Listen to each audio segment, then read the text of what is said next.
Yesterday marked the end of the two-day 35th Assembly of the African Union that was held in Addis Ababa, Ethiopia. The gathering addressed urgent matters pertaining to the continent, including the recent sequence of 6 coups or attempted coups over the past 18 months. Now, in 1999, African governments reviewed the Organization of African Unity, which has been in existence since 1963. And then, of course, the AU was formed. As it marks its 20th anniversary this year, the question is whether the new version of the OAU has developed considerable agency since its official launch in South Africa in 2002. Africa and international relations consultant Dr. Charles Sinkala joins us this morning to share his views on whether the AU does have capacity to shape the agenda, make decisions, develop policy, and give strategic leadership for the African continent. Dr. Sinkala, thank you very much for joining us. It's a pleasure having you. The pleasure is always mine. Good morning to your listeners and the viewers. Thank you. So this was the first time that heads of state and leaders actually met in person in Addis Ababa since obviously the advent of COVID. So this be in itself quite a big move. I mean, how would you summarize it? What were your views of what came out of it? Yes, Leon, thank you very much for such an opportunity. For us to understand the AU, one, we have to look at the mission. Secondly, we must look at the success and the failures over the past years, and as well as the challenges it has been faced with. And lastly, the fourth one, we must look at the reforms that are required to overcome the failures and the challenges that the Organization of African Union, as it was established, has been facing with. The mission was very simple.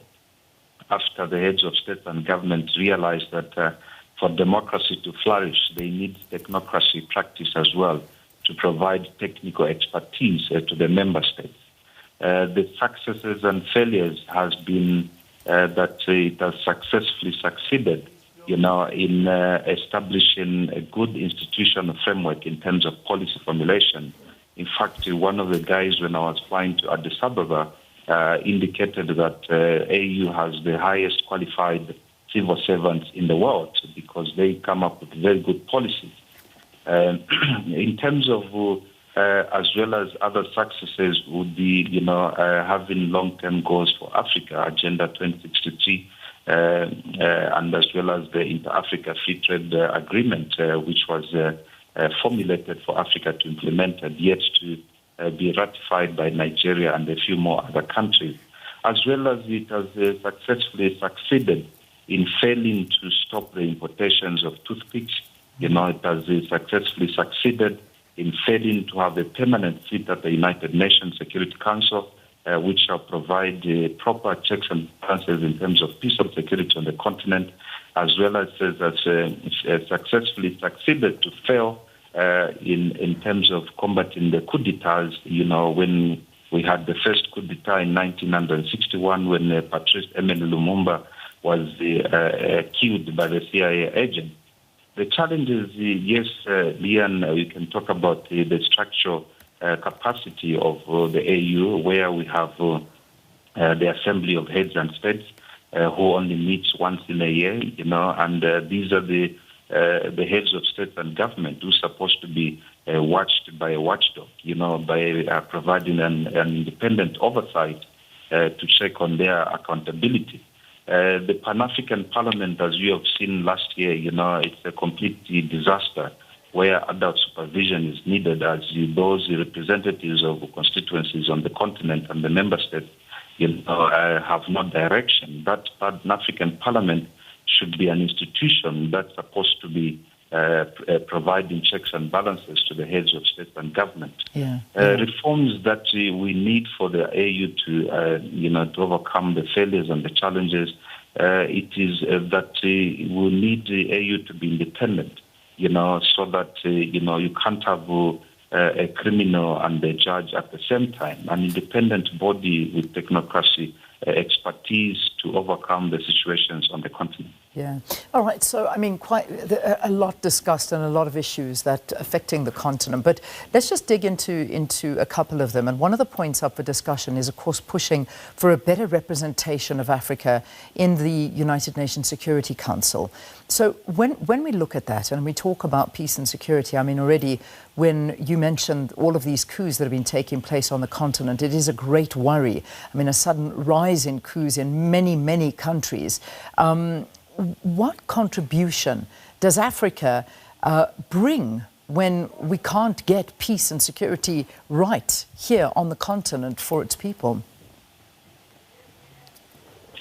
Look, it is very important that, one Africa, in itself, through the AU, canvass for all the member states, to make sure that they get one voice. That is one of the other powers that the AU should have had, to influence all the member states to have one agenda and move forward. And in that way, then they will control or dictate any debate or discussion regarding any forum from the world and how the world will view us in terms of trade, peace and security. The peace and security seat, on the United Nations is very significant in the sense that, most of the civil wars, the resurgences of political instabilities and any other vices on the continent emanates from the outside. So if they will have the seat on the permanent seat on the United Nations Security Council, that will provide a complete overview to discuss as well to those people or countries or agents that are involved into private and military security contractors, such as France, such as Russia and the United States of America. So, I mean, going back to, let's take a trip back to the formation of the OAU. And this decision, of course, was taken in 1999 to replace the AU, predecessor, the OAU, to create a new continental organization. And this is, of course, to build on the work that's been done. What had been the OAU's achievements to actually build on? Look, actually, the renaming of Organization of African Union in, 1991 and ratified in 2002 was actually the downfall because they chose an avenue of doing administration work, policy formulation, and as well as there's a policy which is pending that was supposed to be implemented by the 55 member states, that a technocracy oversight function should be, outsourced from the AU. But the challenges is from member states. They are in the view that they will lose their sovereign power. They do not want to be watched from another organization. They believe that they are the heads of state and government of their individual member states, and they should dictate or have the final say in terms of their governance. But if you see the challenges and the problems that the continent has been facing, all the problems are universal problems where, even not even President General Buhari will have a say, in terms of humanitarian crimes against humanity, that those crimes against humanity are crimes for the whole continent and the world, which has been identified by the United Nations Security Council and the other treaties that has been signed. So these are the issues that AU now remains as like what one has explained it, that it's just like an old-aged home playing bingo, not worrying about what is happening in the rest of the continent. They just go there to the summit, take photos, and they make speeches. More than 10,000 speeches has been addressed on those conferences, and none of them have seen the light of any implementation on the continent.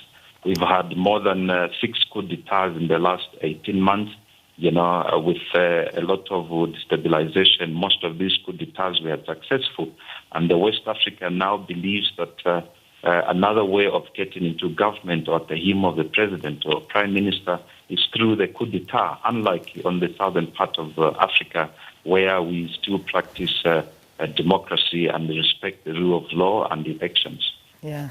Dr. Sinkala, I mean, you raise such important issues, and that at the heart of all of it. I mean, the amount of speeches that you have just, quoted that have been told, the amount of promises that have been made and yet never being achieved. And this is a very big worry because, I mean, even with when we saw some of these coups taking place, the response time from the AU has been, many have criticized this and saying, but what are they there for? So let me ask you this. What would you say are the challenges that they face? I mean, what is it? Is it implementation deficits that we are seeing all the time? Are they rooted in the fact that it's not financially independent and it depends too much on external donors? Or can we just put it down to absolute leadership challenges? Yes, Leanne, many challenges are faced by the AU. One is the structural dynamics and the diabolic machination of how the system of AU now is operating, with the two centers of powers, one of the highest bodies, assemblies of heads of state and government, who only meets once a year. For instance, the challenge with Palestine and Israel, was suspended in the AU at the weekend. That it will only be discussed in 2023. This is 2022. As well as the Pan-African Parliament, which I mentioned earlier, that is dysfunctional. Which is supposed to be the parliament of the people, representatives from all the member states.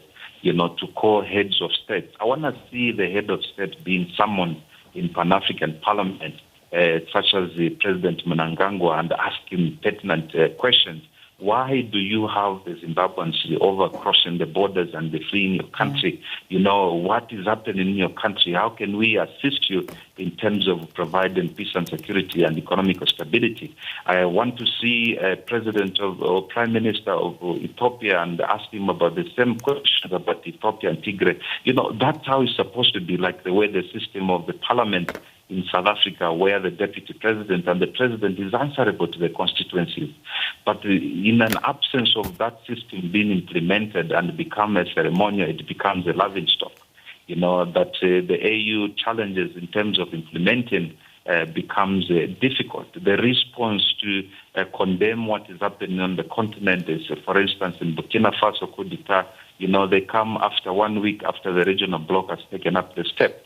They are not in the lead in terms of trade and investment. Yeah. We have so much of raw materials being exported outside Africa, which damages the value chain in terms of employment equity within the continent. As the raw materials are exported elsewhere, we're supposed to be produced, refined, and finished products produced within the continent. They have failed to do that. Yeah. They have failed as well to ban certain things that have to be protected from the African continent member states. Unlike the EU is quite clear, of the agenda and its purpose. That's why we have seen over the years the EU has developed, and they've protected the politics and economic trade in those regions. No one can just come from Africa and go and set up a company in the EU countries. It is difficult. Now here we call them investors coming to devour our resources on the continent. It becomes the biggest challenge. Yeah. And one is to legitimize the coup d'etats that we have condemned many times and again. They all also go to meet or debate or negotiate with the winners or the perpetrators of the coup d'etats. It is unceremonial and unprecedented in the history of Africa having such issues like that. There's nowhere we have heard in the news that there was a coup d'etat in the UK, there was a coup d'etat in Germany, there was a coup d'etat in the United States of America. But in Africa, it has been fashioned. And an organization such as AU that we thought as Africans that will give us technocratic expertise, unlike the political expertise of democracy, has been failing us. And I think this is the time now Africa and the African must be looking at what are the options and alternatives in terms of either having another organization that will do exactly what it's supposed to do, only one job. Indeed. I mean, Dr. Sinkala, you bring up so many important issues. I wish I could carry on, but unfortunately time is not on our side. And I mean, you talk about this whole Israeli issue, and this was one of the issues that was meant to come up right in the beginning. And I mean, as you say, to push it through to 2023, where Israel have now got observer status in the EU. I mean, it's just something that, one would never believe. And also a lot of people saying that this is, it's an old man's club. And it really is. It's impossible to get into, and to bring young, fresh blood and ideas onto the continent is so difficult because they just won't allow these individuals into it. But we'll have to bring you back. We'll have to talk more about this. Dr. Sinkala, thank you for joining us.